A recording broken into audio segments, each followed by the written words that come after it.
Hey friend, it's Jenelle from thejournalingchick.com, and today I'm going to share with you how I turned my journal, yes, my actual journal, into a book, and how you can too.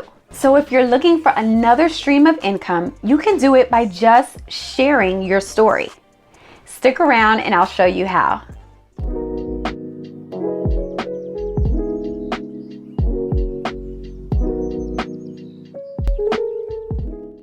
Hello friend, welcome back to my channel. If you're new here, we talk about all things journaling, personal growth, personal development. So before we get started, if you haven't already, please subscribe to my channel for more self-help and transformation content. So you want to know how I turned my journal into a book? Well, it was a pretty simple process, but first, let me start by saying that oftentimes, the things about ourselves that are second nature and we think are just pretty mundane and that just aren't that amazing are actually the things that's our genius, okay? So I've been keeping journals for a big portion of my life, and although people would always be intrigued about what I was writing in my journal, it never occurred to me that it could be like my thing. Like it could be my thing, like the thing that I could build a whole brand on and profit from. And the same could be true for you. The thing that you don't think is so grandiose, that's actually the thing that is your genius. And it's usually just in your face so much that you don't realize the uniqueness of it, like the awesomeness of it. The epiphany came to me during what I would call a clearing journey, and I speak a little bit more about that in another video that I will link here in this video. Okay, so here is the simple process I use to author my book and turn it into my journal into a book. So one day I was journaling and I thought to myself, man, I really love journaling. I wish everyone could have this type of experience. And that's when a light bulb went off. I thought to myself, well, why can't I take the things that I write in my journal and create journal prompts around those entries that were most expressive of me? That way others can also have the chance to have the same experience that I have while I'm journaling. So from that point, I went through one of many journals that I have. I just went through one in particular, and I created journal prompts around my entries from just my personal journal. Now, when I originally wrote those entries, I did them in a blank notebook without any prompts.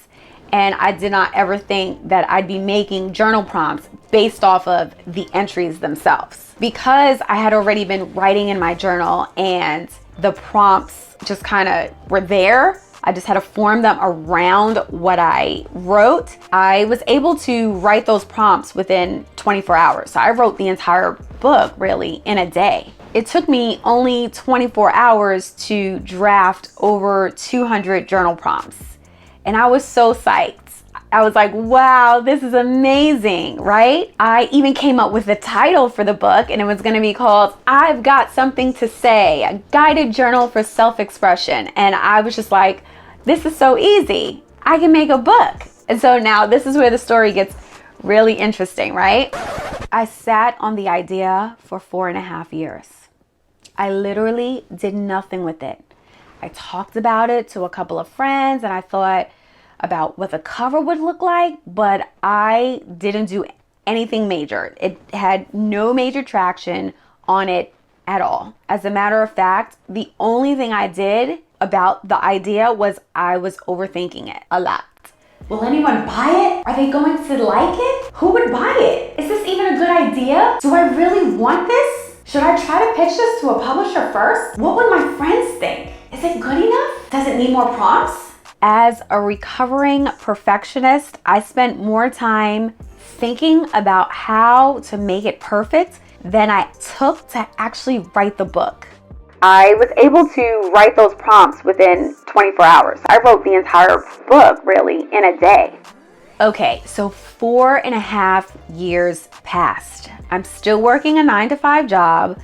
A global pandemic has just happened, and it really made me start thinking about my book again. And I decided that it was time to move forward with the plan. And it was at that point that I realized that the overthinking wasn't helping. And in fact, it was a hindrance to my growth. So I took a course on how to publish on Amazon KDP, and I hired an awesome designer to do and then redo and then redo and then redo again the book cover and the formatting. I mentioned I'm a recovering perfectionist, right?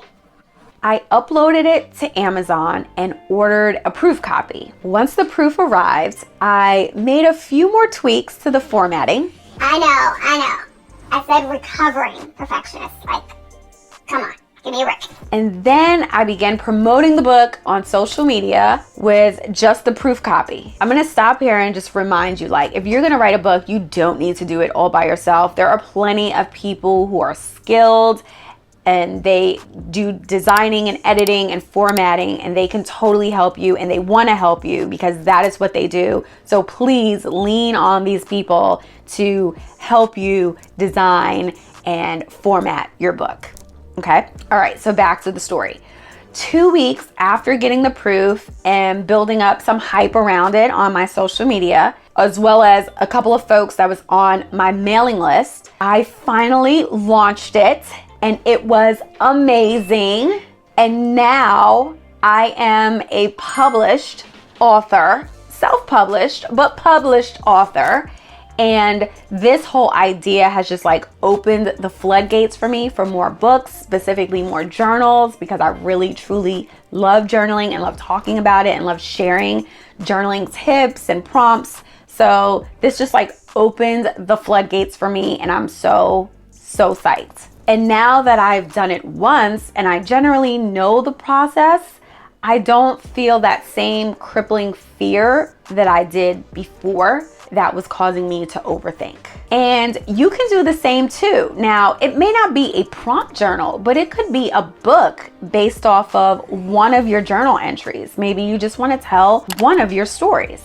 Also, if you were on planet Earth in the year 2020 and you kept a journal, then I can say with great certainty that you probably have a best-selling book waiting to be published. Some of the world's greatest minds kept journals. Thomas Edison, Albert Einstein, Pablo Picasso, Leonardo da Vinci, even George Lucas, creator of the multi-billion-dollar Star Wars franchise. These people all kept journals that captured their thoughts, failures, ideas, and successes before we even knew who they were. I'm going to challenge you to take a look through your past journal entries with a new set of eyes and see what story or stories you can share with the world. Maybe it's poetry or a great screenplay. There's genius inside of you, and your journal holds the secrets to your genius. Sometimes you just gotta 1, uncover your genius, and 2, get past the fear and overthinking and second guessing or whatever it is that's holding you back, because it holds all of us back at times. Now, look, I'm still working on myself, but I feel so much better that I have released that project into the world. And in hindsight, I don't even know what exactly it was that I was scared of to begin with. So are you feeling motivated? Let me know in the comments if you found this video helpful.